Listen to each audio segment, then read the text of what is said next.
Niner family, today the vibe is equal parts high alert and real hope. There's behind-the-scenes movement to beef up the pass rush, a surprising twist in the plan at the most important position on the field, a rookie starting to change the conversation at practice, and a bold offensive tweak that could flip the switch this week. Want to know which of these could redefine our season? You won't believe what we've got today, so sit tight, drop a like, and let's get straight to it. Ready to face hard truths and get genuinely fired up? You know when the defense feels ready to take a step forward, but it's missing that spark that changes everything? Behind the scenes, the 49ers front office is targeting exactly that trigger. Edge speed, heavy hands on first contact, and fresh rotation in the fourth quarter. John Lynch isn't waiting for the market to come to him. The read is clear that the pass rush needs one more piece to take pressure off the guys already carrying the piano. And the hot lead right now involves a name that's already shown burst and production in this league, but has been covered up by a crowded front seven on his current team. Hold on, we'll get there. First, the setup. Michael Williams is a rookie with a high motor and sturdy run anchor. Yetur Gross-Matos is day-to-day, and Bryce Huff is excellent as a tempo accelerator but thrives when he doesn't have to absorb all the protection attention. That's why the War Room is eyeing a surgical move. Not a big splash that burns draft capital, but an efficient, cost-controlled reinforcement who can plug into the package and produce this Sunday. That's where Darrell Taylor looks like an almost tailor-made fit. Profile? An edge with first-step explosion, the ability to flip his hips at the top of the arc and flatten to the quarterback, plus flashes as a pass rusher on interior stunts. In Seattle and Chicago, he stacked respectable numbers, including sacks in big moments, showing timing and finishing ability. In San Francisco, the idea isn't to crown him the savior, but to be the valve that balances the rotation. Huff as the third down terror on one side, Taylor as complementary acceleration on the other, Williams on managed snaps to keep heavy hands in the run game, and Gross-Matos resuming the hybrid role when healthy. Practical result? Fewer tight end chips on the same player, more one-on-ones on the edges, and most importantly, the freedom for Chris Kocherek to toggle wide 9 line games and simulated pressure without becoming predictable. Want a tactical detail that flips a drive? When the rush buys an extra half second and doubles the number of true pass sets won, the secondary turns 5-yard throws into contested incompletions. That translates to third and longs, short fields, and yes, takeaways. The chatter in the building involves late 2026 picks, a structure that doesn't break the piggy bank, for an edge who comes in to compete for snaps immediately. It's not a table-pounding move for a big name, but it's the kind of pragmatism that's kept this roster competitive even through waves of injuries. And there's more. Taylor arrives with a chip on his shoulder, out to prove he's not a back-end rotational piece.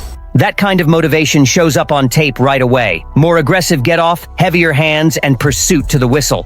But is that enough to hold the line? Every fan is asking it. The honest answer? By itself? No.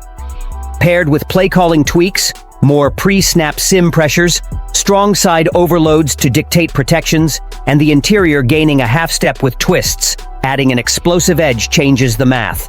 It drags the opponent's offense out of its comfort zone, forces coordinators to speed up the quarterback's mental clock, and lights the spark the rest of the defense needs to play the music. And remember, with the right rotation, Huff stays the sharpest knife, not the do-everything axe. That's how you build third down consistency without sacrificing the fourth quarter. And that wasn't even the most surprising part of the day. There's something curious happening at the most watched position in Santa Clara. During recent practices, the sideline got quieter than usual when Mac Jones showed up with a leg brace and a tense look.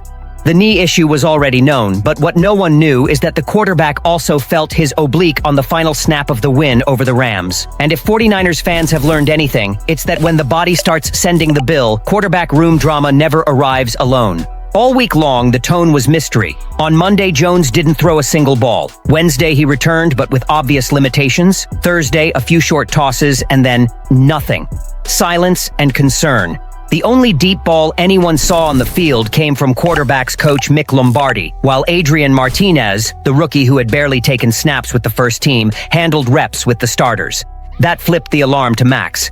The staff started testing more conservative formations, and the locker room, used to Jones's calm posture, started to feel the uncertainty weighing in. But when the quarterback himself spoke to the press, he chose his words like a man who knows the stakes. "We've got a plan. It's just follow the treatment and get ready for Sunday." Only each answer came with pauses. The familiar day by day and that tight laugh when asked if he'd play. It sounded like, "I want to, but the body hasn't given the green light." And on a team where the next man up has to be ready, the scenario is simple. If Martinez gets the call and performs well, the locker room could start seeing a real competition. This is the kind of situation that defines careers. Jones came in to stabilize after the chaos, the guy who'd bring consistency and experience.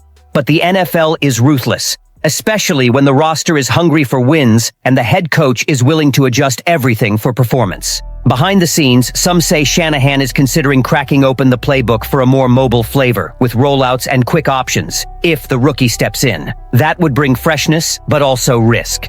The classic dilemma: trust the security of an injured veteran or hand the wheel to a hungry youngster. The fan base is already split. Some believe Jones needs to grit it out and prove he's still the right guy. Others want the next man up to see if there's another Purdy waiting for his chance. On the field, the final decision should go down to the last minute, creating that suspense only the 49ers seem to deliver.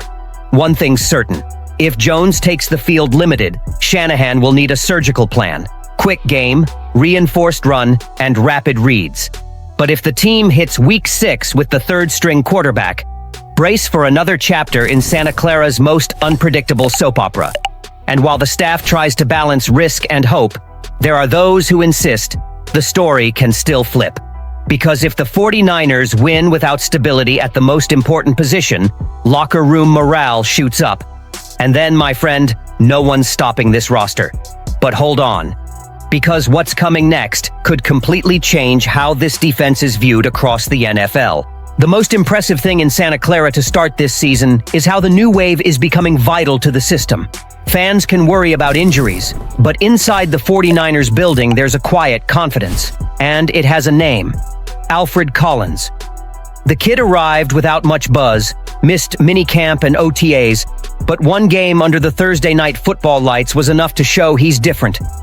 That forced fumble at the 1-yard line against the Rams wasn't luck.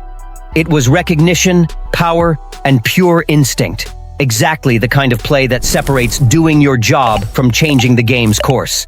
Robert Saleh, a man who rarely gushes, didn't hold back. He called it one of the most impressive individual efforts he's ever seen from a lineman. And the most symbolic detail was his comparison. Collins has shades of Buckner and Armstead. That line alone makes the fan base sit up, because we're talking about two pillars of San Francisco's modern defensive era. When a coach of that caliber says a rookie can get to that level, it's because he saw something special. That combination of length, burst, and obsession with detail that you don't teach. You're born with it. Collins, by the way, is winning over the room. He's reserved, almost shy with the media, but inside the locker room, the respect is already absolute. Veterans like Javon Hargrave and Dre Greenlaw talk about his focus and discipline at practice. "The kid doesn't take off his helmet until the last rep of the day," one of them said behind closed doors. On a team used to seeing rookies get lost in the hype, that matters.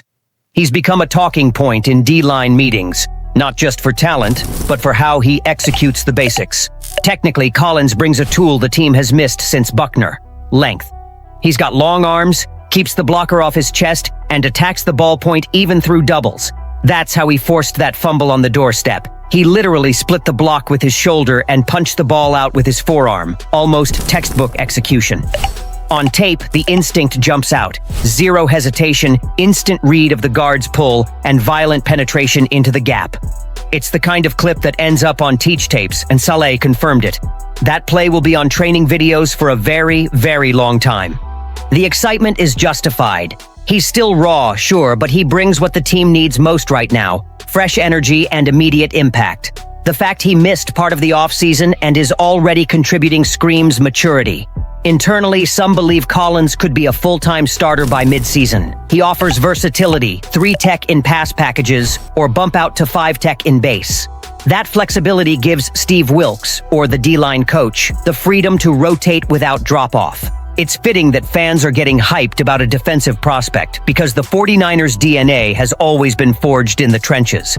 And Collins seems to get it. He's not a talker, he's a worker. Like every big-time talent who emerges in San Francisco, the feeling is inevitable. Are we watching the birth of another monster up front? If he keeps this curve, the answer could come faster than anyone expects. But let's pump the brakes. Because what comes next involves the heart of the team, and maybe Kyle Shanahan's boldest adjustment this season. Something's off with the 49ers offense, and the craziest part is everyone sees it except the guy dialing up the plays. How can a team with Christian McCaffrey, the 2023 Offensive Player of the Year, reach Week 6 without a single rushing touchdown? Sounds unbelievable, but it's real. The offense that used to be synonymous with creativity and run-pass imbalance now lives a paradox. The most dynamic player on the roster is being limited by a system that pins him to the wrong role. McCaffrey remains a total production phenomenon. He leads the NFL in yards from scrimmage and still ranks among the league's top 10 receivers. But the number that truly matters, the one that exposes the issue, is brutal. 3.1 yards per carry. For a back of his caliber, that's not a slump. It's waste. The contrast gets even sharper when his backup, Brian Robinson Jr., hits 4.0 yards per attempt behind the same blocking. The message is clear. The system needs to change before the talent keeps getting boxed in. Kyle Shanahan has long been viewed as an offensive genius, but he can be stubborn. He builds around patterns and discipline, but the NFL evolves, and defenses have figured out how to clamp the 49ers when McCaffrey is fixed in the backfield. Heavy boxes, pre-diagnosed inside zones, and linebackers triggering faster because the pre-snap picture is predictable. There's a data point that flips the perspective. When McCaffrey aligns in the slot, yards per play jump to 6.0 with a positive 0.31 EPA. That's not coincidence. It's evidence that the offense is more dangerous when the running back becomes a disguised wideout. The sharper fans have already noticed it on some drives. Whenever McCaffrey goes in motion pre-snap, the defense shifts. It's almost automatic. Safeties change their angles, the backside linebacker hesitates, and space opens for the back or the quick pass. The problem is, the 49ers use that motion too rarely, and when they do, they often drift right back to sameness. If Shanahan has the guts to flip the paradigm, leave Robinson in the backfield and use McCaffrey in the slot, the offense can be reborn. And it's not just about stats, it's about identity. When the 49ers had Deebo Samuel healthy acting as the defense's eye candy, the offense was controlled chaos. Defenses didn't know where the shot would come from. Today, the offense is predictable. Plays start and finish the same way. McCaffrey can be the perfect remedy, not as a traditional back, but as the wild card who forces defenses to widen. Moving him to the slot wouldn't be a demotion, it would be a reinvention. The numbers support it, the logic confirms it, and Shanahan's creative history begs for it. What's missing is breaking tactical pride and stepping toward the future. If the 49ers diversify McCaffrey's usage and give Robinson space to hammer between the tackles, the offense goes from functional to lethal. And with the defense holding as best it can, that's exactly what this team needs. Maybe Shanahan's real challenge right now isn't fixing the run game. It's redefining his best player's role before the season slips away. The question is simple, and it echoes across Santa Clara. Will he dare to change? If you made it this far, you already get it. The 49ers season will be decided in the details. A pressure that lands half a second earlier, a clear plan for the quarterback on Sunday, a hungry rookie rising, and the courage to reinvent the offense with McCaffrey in the right spot. Now it's about execution, week after week. I trust this franchise's identity, trenches, discipline, and guts. What would you change right now for the next game? Drop your take in the comments. Subscribe, turn on notifications, and share this video. We ride together, Niner faithful. Your support lifts the team, always.